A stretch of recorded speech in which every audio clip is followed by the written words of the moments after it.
السلام علیکم 3 کلاس۔ کل ہم نے نظم برسات کی پڑھائی کی اور مشکل الفاظ کے معنی لکھے۔ ہم نے نظم میں پڑھا، جب چاروں طرف سے بادل آسمان پر چھا جاتے ہیں، پھر ٹھنڈی ہوائیں چلنے لگتی ہیں، جس سے ہمیں اندازہ ہو جاتا ہے کہ اب بارش ہوگی۔ بارش کے ہونے سے بے جان مٹی میں جان آ جاتی ہے، نئی گھاس اگتی ہے، درختوں اور پودوں پر نئے پھل پھول نکل آتے ہیں۔ کسانوں نے جو فصلیں لگائی ہوتی ہیں ان کو پانی کی ضرورت ہوتی ہے، اور بارش کے پانی سے فصلیں ہوا سے جھومنے لگتی ہیں، لہلہانے لگتی ہیں اور موسم خوشگوار ہو جاتا ہے۔ آئیے نظم کو مد نظر رکھتے ہوئے مشقی سوالات حل کرتے ہیں۔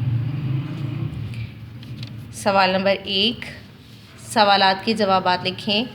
الف، گھٹا کہاں کہاں چھانے والی ہے؟ جواب، گھٹا چاروں طرف چھانے والی ہے۔ بے جان مٹی میں کیسے جان پڑتی ہے؟ جواب، بارش برسنے کے بعد بے جان مٹی میں جان آ جاتی ہے۔ کسانوں کی محنت کس وقت ٹھکانے لگتی ہے؟ جواب، کسانوں کی محنت اس وقت ٹھکانے لگتی ہے جب فصلیں لہلہاتی ہیں۔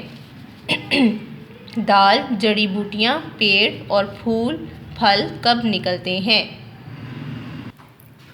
جواب، جڑی بوٹیاں، پیڑ اور پھول پھل بارش کے بعد نکلتے ہیں۔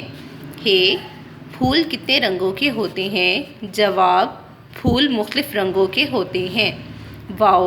شاعر کے نزدیک 2 دن میں کیا ماجرا ہو گیا؟ جواب، شاعر کے نزدیک 2 دن میں بارش کے ہونے سے موسم خوشگوار ہو گیا۔